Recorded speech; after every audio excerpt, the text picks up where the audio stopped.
What up? Y'all ready to talk about these favorite books of 2024? Let's go.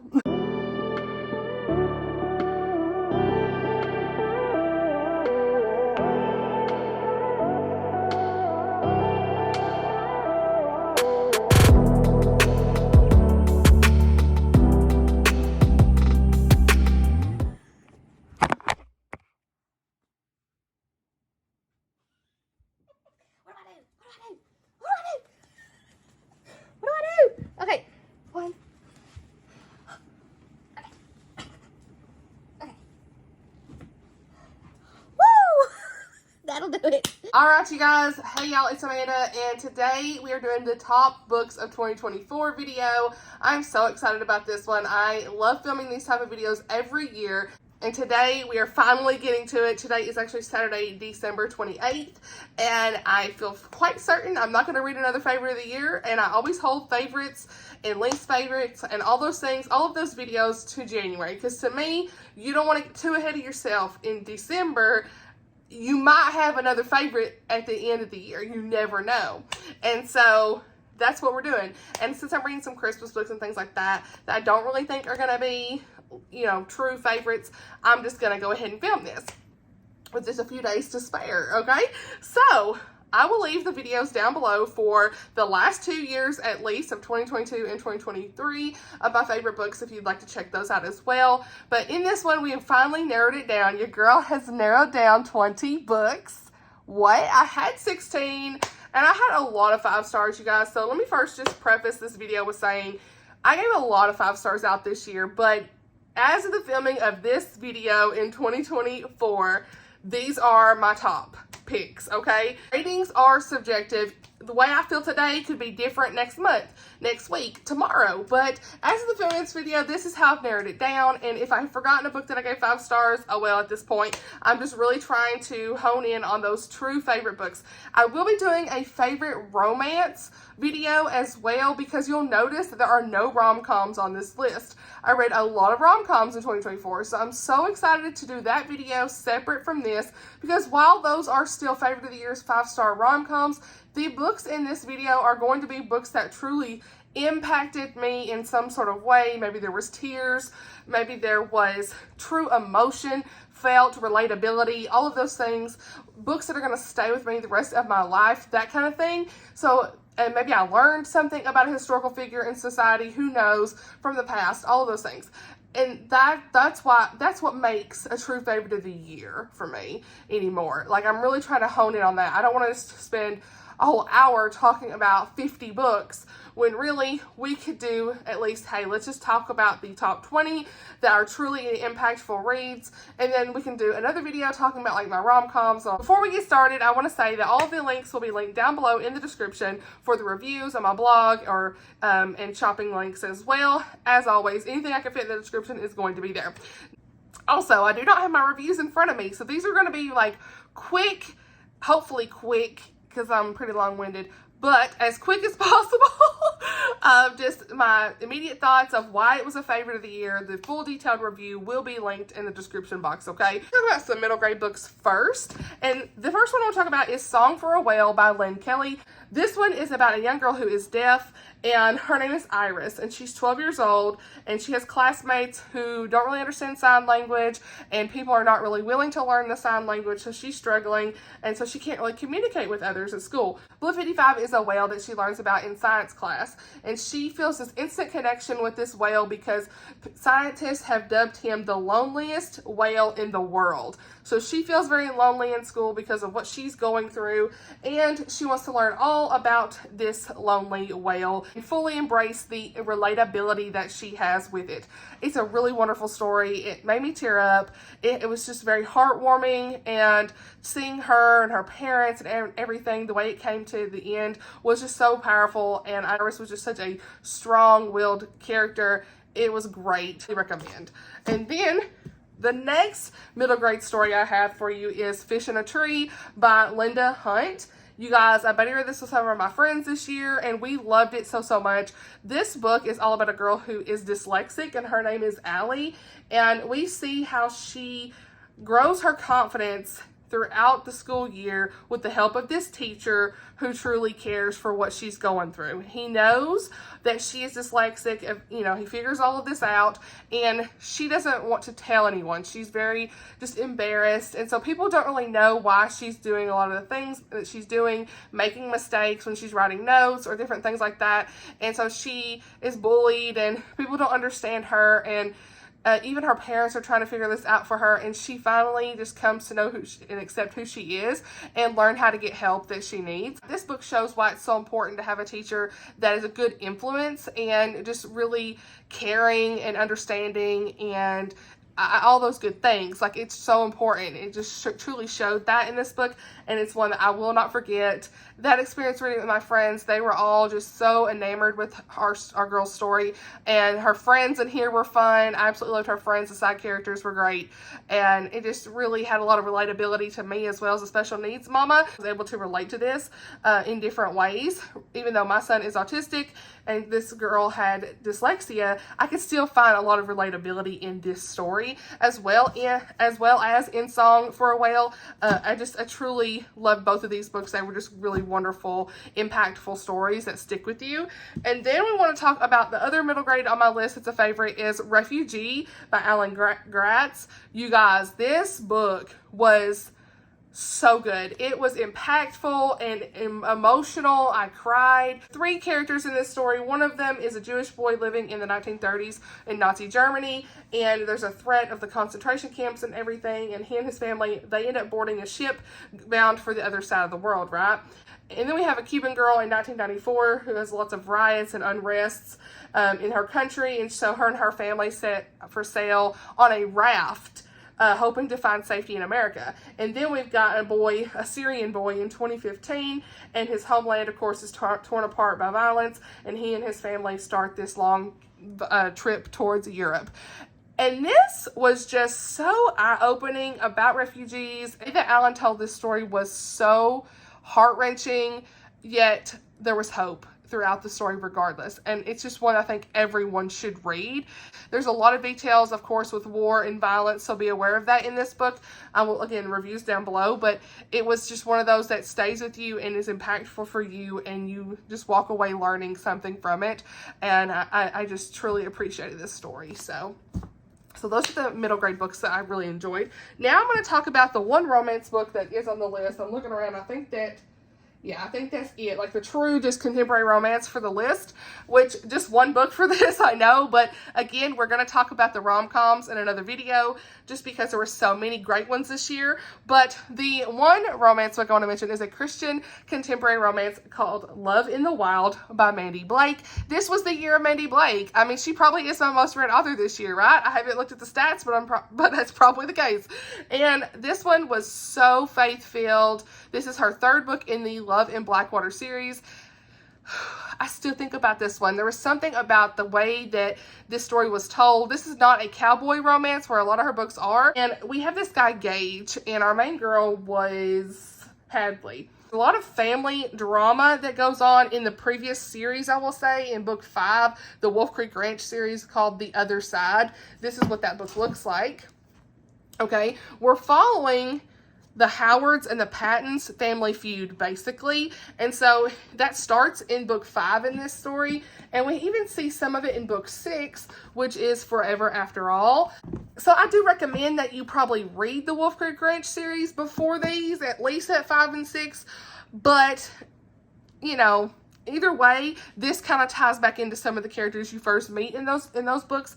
But you can read this as a standalone if you really wanted to. It's not going to, destroy your experience, but it's probably best if you read those others before this, because that's what I did, and I found it more impactful even then, because you kind of were following their story throughout, and this actually takes place during the same events that happened in The Other Side. So it was one of those, I kind of feel like I need to read that book before I read this one. But anyway, neither here nor there. This one, Gage has had such hardship in his life. He is a non-believer, and he really comes to know the Lord in this book, and his salvation was so good.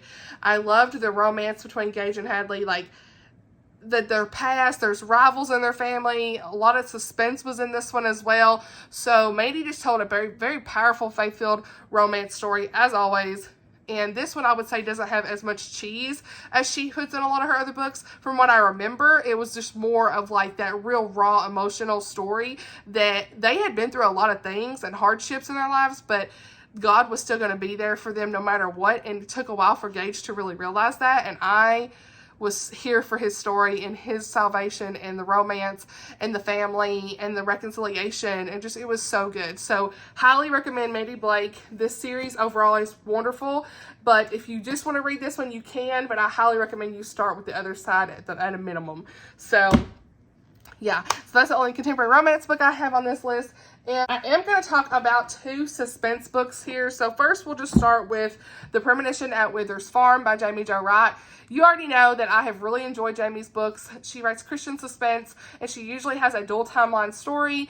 And this one did not disappoint. Like, I've read 3 of her books this year, last year, and this one is definitely the one that stands out for me among the crowd. And this says it's in 1910 in Michigan, and then we have present day. And so y'all don't even know where this is going. Okay, that's the one thing I say. It's like, I didn't even know where this was going. And we have a lot of just family details. A miscarriage was a prominent theme in this as well. So please be aware of that content warning before you pick this up randomly, if that's something that's hard to read. But we are in 1910 Michigan with this character Pearliette Van Hilton, and so she's like a self-proclaimed rural healer, and she is trying to convince the doctor that she doesn't practice quackery. Okay, I'm looking at the synopsis to try to tell you the names and stuff, because the names, honey, I was gonna forget. Anyway, her mother though is like this spiritualist, and like, it's just a lot of what she does doesn't really make sense. And so she tries to act like she is actually connecting with the dead. And I love that Jaime actually explains the real answers of like, what you think's happening is not really what's happening. And she really kind of combats everything with a faith thread, and really brings the truth to light by the end of these books when that happens. So don't let that what's the word? What's the word? Don't let that deter you from reading this, okay? Because she has such a great way of explaining what we feel like is supernatural stuff. It's not really going to be supernatural in her books, because she explains it with reality and faith. And so anyway, we have Pearliette, who is targeted by a killer, and she has to rely on the local doctor and all this stuff for help. And then we have in present day, Molly Wozniak. Her life, everything's kind of crazy with her life. Her and her husband have dealt with a lot of miscarriages, like I said, and they end up getting the farm, which is from the past that we see our other characters at. They end up getting this farm. Things are odd about the farm, to say the least, and they're deep into this old murder investigation. It's a whole thing. So you see Pearliette fighting for her life. Molly is seeking renewed purpose, and she starts to uncover records of the dead, and things go on from there. So you see also like the marriage, them trying to work out through their marriage and stuff too. So it was a really great story. I was so enamored with it. It's definitely one of my favorite Christian suspenses that I've ever read. Jaime Jo just tells such a great story in this, and it was one I read in the fall, and I'm so glad I read it, because she can just keep you on the edge of your seat, and you never know where things are going until the very end. I love her endings.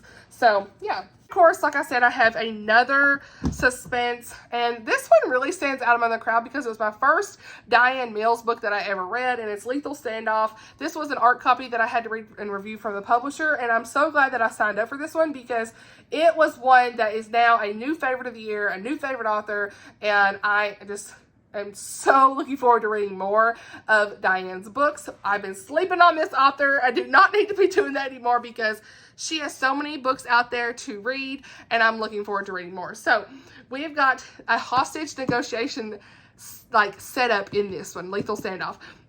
Y'all, there was so much going on from the very beginning of this story. We engaged in this. I needed to know all the things, okay? So we have this hostage negotiator, Carrington Reed. And so it starts off with her and her hostage negotiation stuff. And then you see her quickly get moved into a bigger case where there's like the Kendricks brothers holding multiple people and their families hostage because they're upset about something with their dad and they're wanting answers, and so they're demanding answers from the police about who killed their father, and they're wanting them to investigate the case. And so they've got all these people held hostage, and Levi, who is the investigative reporter, and of course Carrington, end up having to figure all of this out, and it was wonderful. There's great faith content in here. He is Jewish and he has had a lot of hardship with his family.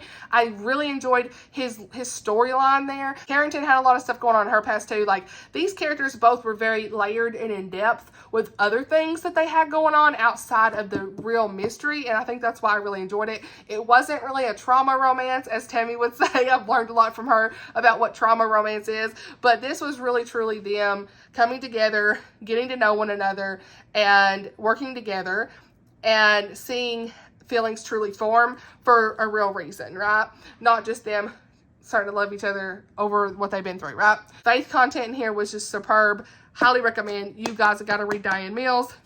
I'm so glad I read this. Like, I just would never have picked this up had I not seen it. Like, it probably would have just been another book that just sat there that I didn't even know about. So I'm so glad that I saw this on Tyndale's list because it was an immediate yes. And the cover is so interesting. I absolutely love this cover too. So yeah. Now we are going to talk about some historical. Let's do historical, you guys. Okay? I'm trying to do these in genres together up until my favorites of the year, which I think I can do.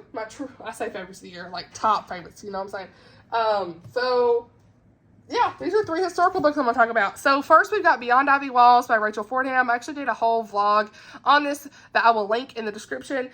You guys, I love this. This is a copy I read for Honest Review, and I'm so glad to be reading her books. Rachel Fordham is one of my favorite authors of all time. I have several of her books I need to read. The Letter Tree was one of my favorite books last year, and then Beyond Ivy Walls did not disappoint this year. This is like a Beauty and the Beast type story.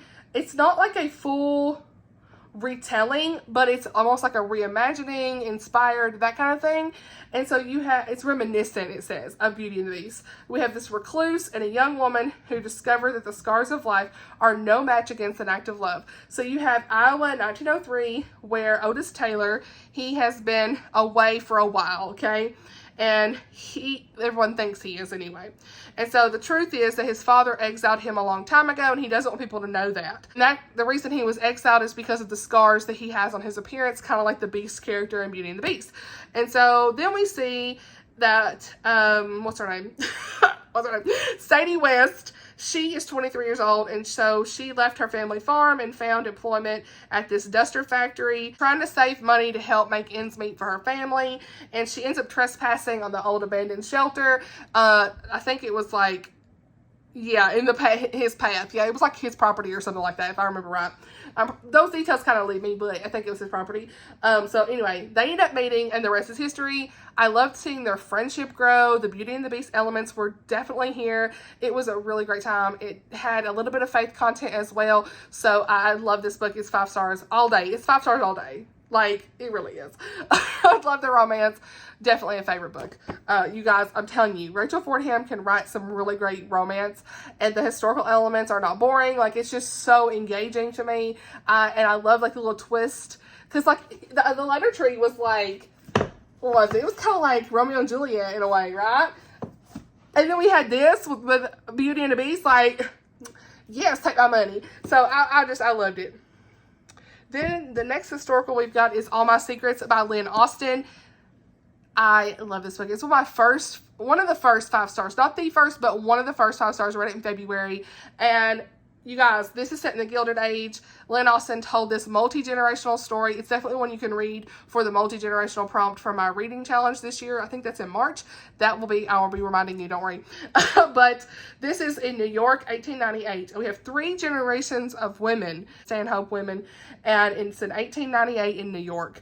And so what's his name? Who died? Like, Arthur, he died. And so you've got the daughter, the grandmother, the daughter, the mother, and the mother-in-law. So they're each telling their stories, and you really see just how they interconnect and how their choices that they made impact how our main girl's life choices are for her future. And Sylvia, which is his widow, Adelaide, which is the daughter, and the mother-in-law, Junietta. And so Junietta believes that everything could really use some disruption with this. Like, she is one who has watched Sylvia play this life of this housewife society type, like she did many years ago. And so she vows to give her granddaughter hope that there's a choice to be made. She doesn't have to marry for money. She can marry for love. I love those things. So she really is inspiring Adelaide to make her own decision. She says that you can marry for love. You don't have to marry for money. And I absolutely love the themes in this for that. And then we have got Sylvia, who is the widow, and they're arguing back and forth and stuff, honey. Stuff with the will was messed up. They didn't have the money like they thought. It was a mess. It was a lot going on. But the faith content here was pretty good, if I remember right. And I just really like these characters. And then there's a Christmas book that kind of corresponds with this, with our main girl and whoever she ends up with in the romance. So yeah, it's definitely one you guys got to read if you really like that time period of the Gilded Age and the Christian historical themes and a multi-generational story.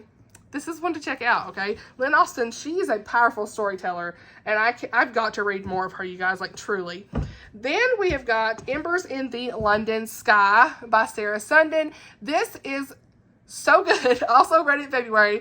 It was her newest release last year, and this is in London, 1940. She writes like World War II stories, and the reason this one stands out among the crowd for me, because I did read another Sarah Sundin this last year, but this one stood out for me because of the theme with this little boy, you can see him on the cover, and his mom, and he ends up getting lost, and so she is working with this BBC radio correspondent, to try to find her son. And it made me cry at some point in the story. The ending was so good. I mean, you are invested on trying to find this boy. And her working with that BBC correspondent, Hugh, her name was Alida. And Hugh. They work together. So much is going on. There's, like, of course, World War II stuff happening, bombings and things. Like, there's so much happening in here that it's like the war was not necessarily the main storyline. The real storyline is, of course, her trying to find her missing son with all the war stuff as a backdrop. But, so I think that's part of why I loved it more than anything, because you really had a lot of character development and growth and just really seeing her emotions through all of this of just trying to find her son.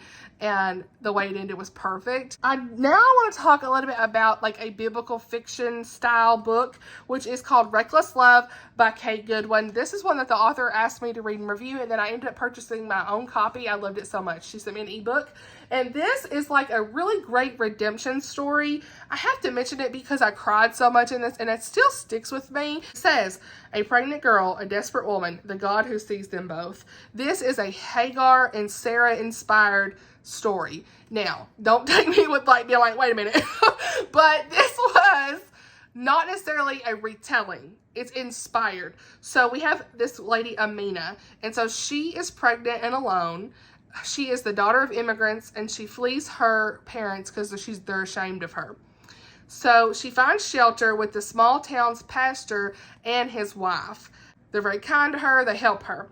And so they've dealt with miscarriages and infertility, and they really want a baby. And they feel like that this is God answering that prayer, but is it? Truly, they don't know. And so they kind of put the cart before the horse, if you will, and things go on from there. Melissa, she's the woman, the pastor's wife, has always wanted a son to carry on like the family legacy, and yet she's been barren all this time, and she feels like God's dropped the answer at her doorstep again, but has he? So it's just a really great faith-filled story, very biblically inspired, and I love the author's writing style. Definitely going to check out more of her books in the future. So you guys have got to read this if it sounds like something you would enjoy. I sobbed like a baby with this. It was something about it, okay? Well, how many we got here? 1, 2, 3, 4, 5, 6, 7, 8, 9, 10. Now we're in the top 10 territory, you guys. Now this really is like a top 10. And first, let's go ahead and get into Ruta Sepetys at this point, which is I Must Betray You. You guys, this was one of Tammy. We got a couple of Tammy book club picks. Okay, we had some really good book club picks this year. And for her book club at Tammy at the Protagonist Pub, this was so powerful. I love Ruta's writing. I've read one of her books before. And of course, as you can tell from all of the tabs, this was a favorite book, okay? Anytime it's got tabs, we gonna have a favorite book of the year just about. Okay, so I Must Betray You is Romania 1989. I knew nothing about this. And that's another reason, like, if a book can really make me learn a lot and understand other perspectives and have empathy for what others went through, it's going to be a favorite. So, yeah, and what's really cool is Ruta actually comes to our local bookstore all the time. And I've got to meet her. I have got to meet her, okay? So, it's on my bucket list to try to meet her, because she's always up here, okay? This is all about the Romanian communist regime that fell apart during the 1980s, 1989, okay? We have this 17-year-old named Christian, and he wants to be a writer, okay? He has big dreams, yet what is going on during this time completely destroys his dreams and his hopes, and he is struggling because he's having to do things a 17-year-old should never have to go through. And so we see this dictatorship of Nicolae Ceausescu, what's his name? Nicolae Ceausescu, whatever his name is, Nicolae. And he has caused so much fear, and think of, like, I don't even want to say it because is this going to flag me, but what's his name over there? I don't even want to say, think of Kim. That's almost like, think of Kim from the other country. That's what it reminded me of, the stuff going on in NK, because I'm afraid to say anything like that on here. So just think of that, because these people were going through such horrible conditions in this book that you just felt such empathy and emotion. And like, this had a lot of short chapters, and like, they would just talk about like not even being able to have bananas, or of course like media, like they couldn't even use a phone, but they couldn't even watch TV or anything like that. It was all propaganda, and you had all of the leaders watching everything that they did. If they wrote notes back and forth, they were letting people know. And so he ends up getting in a big mess where he ends up being blackmailed, okay, into becoming an informer for them. And he's left with two choices: betray everyone and everything he loves, or use his position to creatively undermine the most notorious evil dictator, okay? Like, he risked everything. His grandfather in this broke my heart, what he was going through. I sobbed. I mean, I was sobbing by the end of this. I listened a little bit to the audiobook, but I ended up mostly physically reading this just because the anticipation was so much that, like, I had to see the words on the page kind of thing. But it was so impactful. Definitely one that will be with me for the rest of my life, you guys. Truly. I mean, I can't even say anymore. You just have to read it and go from there. Be, I guess, number 10. Number 9. We're going off the cuff here. I didn't even plan this. Yeah, we'll go ahead. Pick that. Is Veiled in Smoke by Jocelyn Green. Another Tammy book club pick at the Protagonist Pub. We had a really good time in January this last year reading this. And funny enough, me and Tammy are going to read book 2 in January. Okay, love it. So this is book 1 in the Windy City Saga series. It's a Christian historical fiction. Has a little bit of romance, but for the most part, this is a story about two sisters. Okay, so you have these two sisters, Meg and Sylvie. Was that right? Yep. Hey, I remembered. Meg and Sylvie, and you see how their father is experiencing what we know today to be PTSD, but they didn't call it that back then. But that's what he's experiencing from the Civil War. And he ends up getting accused of a murder he didn't commit, and he's locked away. And so Meg and Sylvie have to kind of work together to get their father out. There's a lot of things that they disagree on. I really related to both of the sisters, honestly, with different things that they were going through. Again, this is surrounding an event I knew nothing about, the Great Chicago Fire from many years ago. What year was that? I couldn't even remember, you guys. What year was that? 1871. So, knew nothing about that, learned about another point in history. That's why I love historical books, when I can learn something about it and that it really impacts me. And so just to see what they went through as well was horrific. And for what her father was going through from his PTSD was horrific, and seeing the sisters trying to navigate that through that, trying to come together, but also not necessarily agreeing throughout the whole series, or whole book, I should say. Like, that is so, it was just so on the edge of your seat in a way. Like, I needed to know. Every chapter was so meaningful, and I love that. And this was a new to me author as well this year that I loved. So I'm so glad that I picked this up, and I cannot wait to read book 2. And there was good faith in this, I want to say. I can't remember how much was actually in this, but I do remember some faith. So don't quote me. I just look at my review. I can't remember exactly what I said, but I'm really, really, really glad that I read this. She writes very well. So another one for the books. Okay.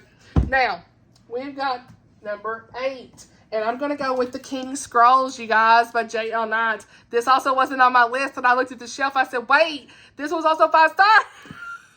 Lots of tabs. This is a fantasy, a Christian fantasy, and book 1, okay, is Resistance.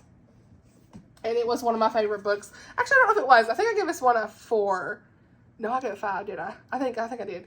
Ignore me. But this was also a really great book. Book 1 is introducing us to this world. It's a Christian non-magical fantasy. So it's more like medieval time period with some like different types of creatures and things, but there's no real magic in this, so I wanted to make sure to mention that. But this is in the Ilion Chronicles, and so many people love this series, and I do plan to continue on. But in book 1 we had a lot of good, you know, Christian allegory, and that continued in book 2. And so I can't say a whole lot because it's book 2, but this series has been phenomenal. I buddy read The King's Scrolls last year with Chrissy at Chrissy's Purple Library and Teresa at My Cozy Reading Life on Instagram, and we had great discussions on this. We both felt like this was just like a next level up for after Resistance, just because of all of the allegory and the things that the characters were experiencing. It really was just a phenomenal allegorical story. So I can't say too much, but we're back in the forest with our characters, and they are continuing to not try to bow down to this false god king, this guy who wants everyone to bow down to false gods, and they're kind of on the run. They're collaborating together with their resistance, and things are going on from there. So it is so good. I can't say too much, but definitely a favorite, okay? Now, I'm trying to think what will be next. Yeah, let's go with this one. What is that? Number 8. This is number 7. I'm getting lost. 7. Say 1, 2, 3, 4, 5, 6, 7. Okay, so number 7, we're gonna go with Marmee by Sarah Miller. Look, this is all my winter book recs. So if you need if you already read Little Women, read Little Women first. But if you've already read Little Women and you want something that's great to read during the winter time, this is it. This is it. I'm like, hold on, dude.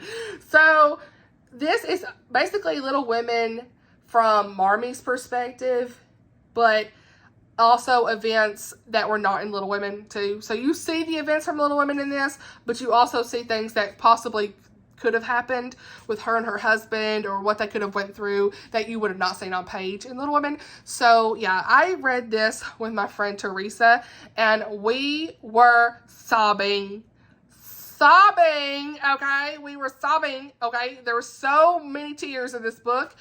The ending was phenomenal. Great discussions.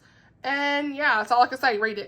It's like, Marmee is she is my favorite character in Little Women, especially as like a mom. I just relate to her in so many different ways at this point in my life. Maybe when I was younger, I would have related to one of the girls more, but at this point in my life, I actually only read Little Women a year ago in 2023. And so at Christmas time. And so for me, it's like, I relate to her at the time of my life when I'm reading the story. And there's so much in here. She's a strong-willed woman. Her husband's gone to war. She's trying to take care of these kids. And she's just doing the best she can, right? And teaching the kids the values, the faith that she has is so strong to share those values with her kids. People, we need to be more like Marmee because she just is so wonderful of a character. Sarah Miller did a wonderful job to encapsulate just like everything from Little Women that she could in this too, and kind of show some other things that they could have went through, you know, possible miscarriages that would have happened probably during that time outside of their young girls. Like, there's some content here to just be aware of, but it wasn't anything at all to be concerned about to me because it was very real and raw and in-depth and wonderful. So highly recommend you guys read this if you are a Little Women fan, okay?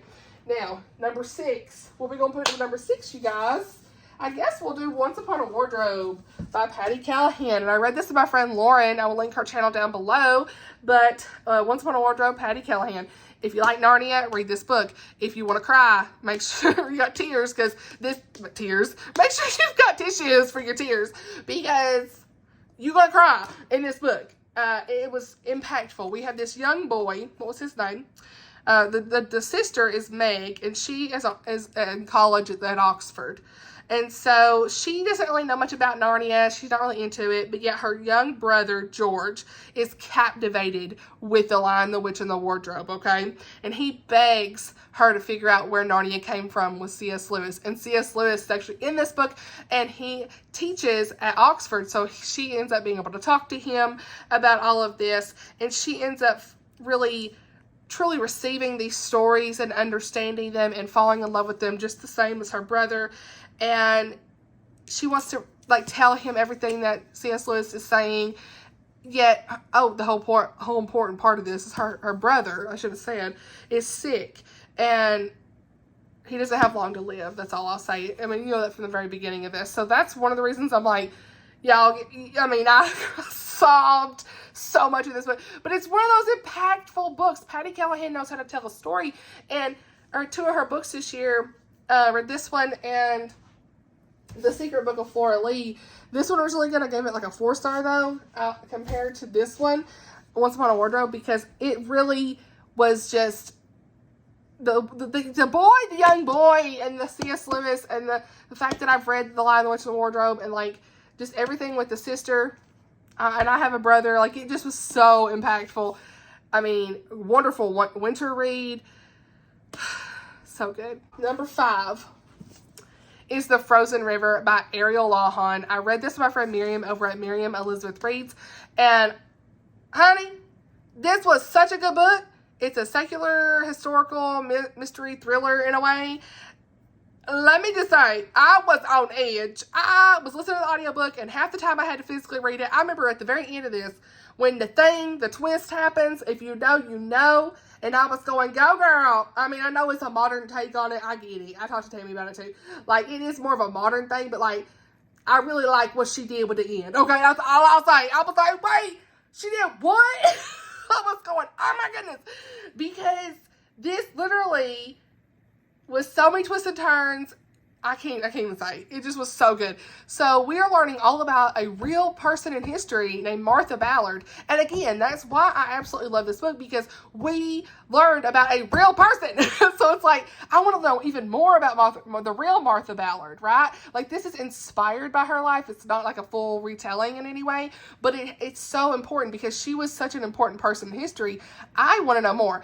And so in this, I want to make sure I tell it right. It's in Maine of 1789. That's the setting here, okay, honey? And the river freezes over. They find a man in the ice, and Martha is having to examine the body, okay? She's a midwife. That's her expertise. And so since she's a midwife / healer during the time, she knows a lot of what kind of goes on. And so she has a diary that she records all of the records and the births and deaths and things like that, and crimes and all the things in the area. So she is actually examining the body that they found in the river. But the body they found in the river is none other than Joshua Burgess, which is the man that was accused of sexually assaulting a woman, local woman in the area. And he was one of the town's most respectable gentlemen. There's also another man, I'm not going to say, who is accused. And you're like, wait a minute, pump the brakes, son. What? And so you're seeing all this stuff of okay, who killed this man? But yet we want justice for her on trial. So you do see the trigger warnings are in the review, you guys. But if it's important, just so you know, there is a heavily detailed in here about sexual assault, and a woman on trial explaining what happened to her in her assault. Please be aware of that before you go into this. But it didn't bother me, but it was hard to read, but it was a good story, right? It was part of the story. It was needed to like she did it in a very respectful way, I will say that. And really what happened to this woman in history was actually a lot worse from what I read in the author's note than what she even wrote in here. So I'm glad she didn't do exactly what happened in the reality of it, but toned it down for the story. You have to read the author's note too, by the way. So yeah, there's a trial. There's lots of layers and in depth. I loved Martha and her husband. She's in her 50s, and you see like a lot of their past and stuff as well together. There's some flashbacks, I want to say. It was just, I don't even know what else to say. I'm just rambling at this point. Gushing. It truly was an impactful story that stays with me. I need to know more about her. There is a lot of details in here too about her delivering babies and stuff. So if you're squeamish about medical details, again, just be aware of that. But nothing bothered me. And there was no sexual content that bothered me as far as like her and her husband. I think there was some fade to black scenes with them, and maybe they made some commentary, but it was all, like, come on, it is like a married couple, and it wasn't anything egregious, right? So yeah, a full review will be linked down below for you to read through the content details. But wow, this book was so good. I know a lot of people here in the community love that book. Okay, now book number 4 is going to be Hinds' Feet on High Places, you guys. Like, this was such an impactful read. Krista at Books and Gems did a read along this year for this with several lovely ladies, and I was able to participate actually in the chat on several of those. I might have missed one, but I thoroughly enjoyed this. Okay, this is just, it's almost like a classic in a way, but the author is Hannah Hurnard, and this edition, I've showed you guys many times, has just gorgeous artwork, and scriptures. Oh, let me find one. I promise you I'll find one. I highlighted a lot. You can kind of see, wrote some notes in here too. And this is an edition from Amazon that I just love. I mean, gorgeous photos inside. But truly, this is it's Christian allegory, right? It's all based on the scripture, the Lord God is my strength, and he will make my feet like hinds' feet, and he will make me to walk upon mine high places. Habakkuk 3:19. And there's even, it's not, it makes you want to say it's a nonfiction. It's not. See, look at that scripture, you guys. Beautiful. But this allegory was so impactful, the way it was told, from just all about the high places, and it makes you think of heaven. It makes you think about your own faith journey and just trying to just, what's your journey to the high places, I guess I should say, and encourage your faith. Like, as far as a book that encouraged my faith, this is the #1 book I think that encouraged my faith this year, next to maybe one other, but something about this was just so impactful. I can't even put it into words. You know, our main character in this is much afraid, and we see a lot of her trials and the meaning behind her name and going to her new name. Like, impactful is the word. Relatability. I had so much relatability in my own faith walk. It just, the Lord was ever present in this book, truly. So, highly recommend. I don't even know what else to say, but read it. Why are we at 49 minutes? I done said I want to talk for an hour, but here we are. It is what it is. Okay, book number 3 is Hope Like Wildflowers by Pepper Basham. You guys, this is book 3 in the My Heart Belongs series. Book 1 is Laurel's Dream. Book 2 is Heart of the Mountains. And then book 3 is Hope Like Wildflowers. And this is definitely like a 6-star read, as people would say, 10 stars. It is truly an impactful read as well. I cried several times. The ending specifically made me cry. So in this, we're following Kizzy McAdams, and she's an outcast because she gets pregnant from the very beginning of the story. You know, she's pregnant. Her parents have kicked her out, which you know about her story in book 1 and 2. And you're like, this is the book we were all waiting for from Pepper. I mean, since I read Laurel's Dream several years ago, or a couple years ago, like, I was waiting for Kizzy's story, and I'm so glad she wrote it. And the way it was tied up nicely with a nice bow and everything on top was so good. But it's one of those Appalachian Blue Ridge Mountain type stories, and it had a really great romance. But we see the faith in this is what stands out among the crowd more than anything. Out of all 3 books, the faith in this one was top notch, because you really see Kizzy struggle with what she's done, her sin and all these things. And she meets this woman named Nella who really just takes her in and helps her, and she's able to get on her feet and takes her to church and shows her that God loves her no matter what she has done, and helps her learn that and truly receive that and believe that no matter what. And so she is in trying to get out of this circumstance that she has with this man that she's having these kids with, Charles. Was his name Charles? I think so. We're going to say Charles. I'm pretty sure it was Charles. But he is basically saying he can't marry Kizzy because his mother doesn't approve of her as an Appalachian girl who's not royalty status or whatever. So she's not, he keeps saying, we gotta wait for my mama to die. He is a snake in the grass. That's all I'm gonna say. Look here, Charles, go on. And so you see how she is able to kind of come out of that situation. And we finally see her start to realize she can be a strong woman on her own with her kid. And there's this man, Noah, and his part made me cry too in the end of what he said to her at a certain part. If you know, you know. He was a great guy who truly loved her and her son no matter what she had done. He loved her, and he was going to be there for her and her family. Like, truly a great man. So yeah, overall, that's all I can say. Highly recommend. Beautiful faith content, emotional impact. Pepper is just, her writing is so good. So, all right, we're down to the top 2, and it's a toss up, you guys. I think I'm going to go with For a Lifetime is my number 2, okay? And then number 1 is Land of Silence, Tessa Afshar. So we're going to talk about these 2 books. It's kind of hard to say because these really are still both pretty even. But I think Land of Silence is one of those that, because I did a whole vlog for this too, I'll link it. The tears are in that video.